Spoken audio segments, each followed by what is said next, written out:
Today I'm going to speak about a few members of the Bonanno family who were involved in drug trafficking as well as other crimes. And two of them shared a secret common denominator that I'll get to at the end of the video. Before I begin, I'll give a very brief history of the Bonanno's connection to Canada. The Bonanno's family's ties to Canada can be traced back to 1931, when Joe Bonanno took the reins of a family that still bears his name to this day. In regard to Canada, the commission divided up its cities, assigning Quebec and Montreal to the Bonanno family. By the 1950s, Carmine Galante was making regular trips into Canada on behalf of Joe Bonanno. At the time, the Bonannos established a Canadian faction, which remained in place throughout the years and became an essential part of their family. Damiano Zumo immigrated from Sicily to the United States with his family as a young boy. They settled in Queens, New York, where he eventually became a member of the Giannini crew, which operated out of a Ridgewood, Queens cafe by the same name. Leading that crew was Baldassare Baldo Amato, former bodyguard of Carmine Galante. Amato was present and believed to be involved in the July 12, 1979 murder of Galante in Bushwick, Brooklyn. The crew was made up of mostly young Sicilian guys affiliated to both the Bonanno and the Colombo families. Some of the other people that I'll be mentioning were also members of that crew. Over time, Zumo would be inducted into the Bonanno family and placed in Anthony Pepitone's Queens crew. Vincenzo Morina, like Zumo, also immigrated from Sicily to the United States at a very young age, and his family settled in Middle Village, Queens.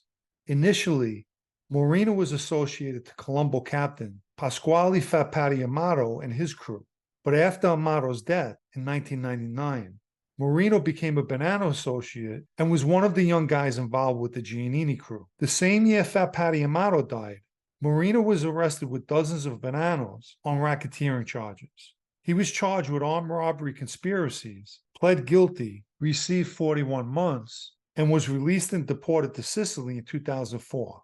He remained in Sicily with his family until 2011, when he snuck into Canada, specifically Hamilton, Ontario.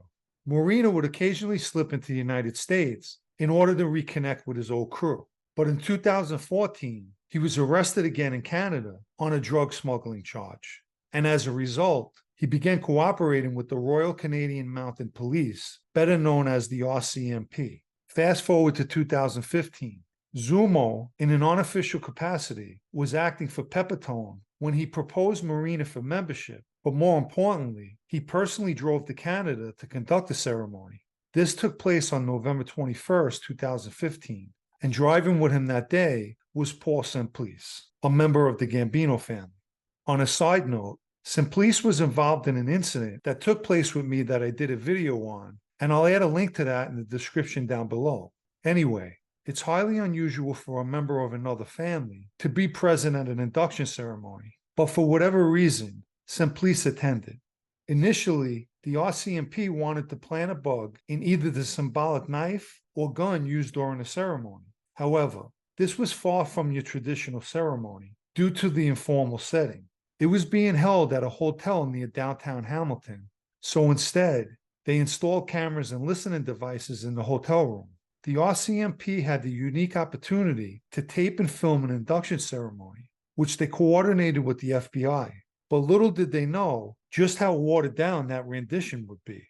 Gathered inside the hotel room was Morina, Zumo, Simplice, and a fourth Bonanno member named John.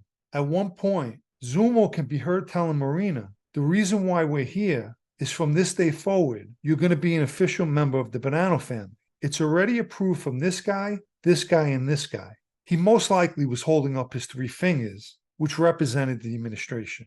Everybody approved it. So from this day forward, you're a member of the Bonanno family. Congratulations. Morina responded, "Thank you." Afterward, he was officially introduced to the other guys in the room.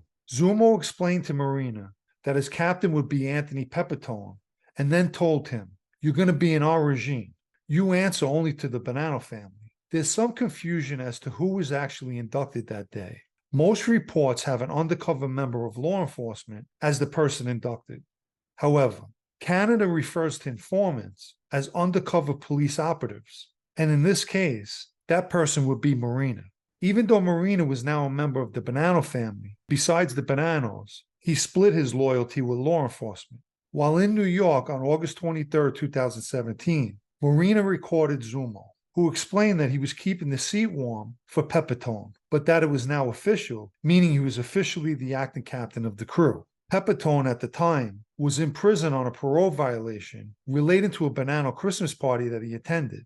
At this time, the FBI was using Marina to make a case against Zumo and the others. On June 14, 2017, in another recorded conversation, Zumo told Marina how he ordered a member of the crew to assault a Gambino associate who badmouthed a Bonanno captain. Typically, the issue should have been brought to whoever the Gambino member was that the associate was with. But the Bonannos were known for their "it's easier to ask forgiveness than permission" policy. Marina asked Zumo, did he at least give him a couple of slaps? To which Zumo replied, no, of course. Marina then wanted to know if the guy tried to defend himself, and Zumo told him, no, he was screaming like a little girl. The FBI also sent Marina after one of their other targets, Paulie Ragusa. Back on June 19, 1996, Ragusa evaded arrest while most of the Giannini crew were picked up on a racketeering indictment. He remained a fugitive for the following 2 years and was even placed on America's Most Wanted, up until his surrender with his dyed blonde hair in January 1998. He would subsequently plead guilty in exchange for a 19-year sentence. On another side note, when he was released in 2017, Anthony Guzzo spoke with Big John about pulling him over to the Lucchese family and straightening him out. It never happened because he was arrested a short time later. In July of 2017, Marina met with Ragusa, who at the time was still in a federal halfway house and on paper. He told him that he could make good money by committing a murder. Ragusa responded that he didn't need a gun because he would stick an ice pick through the intended victim's head. Obviously, this conversation was also taped. Marina met with Ragusa again on October 25, 2017. This time, he asked if he knew someone who would transport rifles and guns. Ragusa told him, me, I'll do it. On November 2, 2017, Ragusa unknowingly met with an undercover agent in Long Island and moved guns, assault rifles, and a silencer from a garage into the trunk of a car. He drove with the undercover to Queens, where they unloaded the weapons into a different car driven by another undercover, in which he was paid $2,000 for. Around this same time, Zumo and Salvatore Russo, who he referred to as his cousin, was trafficking narcotics, and they sold a kilo of cocaine out of a Manhattan gelato shop. With information provided by Marina, a Brooklyn federal grand jury indicted Zumo, Russo, Simplice, and Ragusa. The FBI arrested them on November 9, 2017, and as part of that investigation, the RCMP arrested a dozen members of Canadian organized crime. Zumo and Russo were charged with conspiracy to traffic 10 kilos of cocaine, in addition to a money laundering charge for Zumo. Simplice was charged with loan sharking as a result of Marina recording him, bragging about how much money he was collecting on a $200,000 loan. Simplice pled guilty in October 2018 to 30 months. Ragusa was charged with numerous firearm charges and pled guilty in October 2018 and was sentenced on July 9, 2019 to 72 months. And both Zumo and Russo pled guilty in exchange for 5-year sentences. I'd like to quickly mention the super thanks icon found beneath this video for anyone who'd like to show appreciation for videos such as this, and I thank all who use it. Here's where the twist in this story comes. The reason Zumo and Russo was able to plead guilty to only 5 years, and both were released on bail, was they were cooperating. But over and above that, it came to light that Zumo was a confidential informant for some time. Of greater significance, tapes that both Marina and Zumo acquired helped the FBI make the August of 2022 arrest of Bonanno and Genovese members in a large-scale gambling case. That investigation went back to May of 2012, and coincidentally, a defendant in that case was Anthony Pepitone. This is a classic example of the treachery that goes on in that life. You deal with people who you believe you can trust, and they wind up double-crossing you. In this particular case, you had one informant secretly recording another, or possibly they were a team the entire time. Who knows?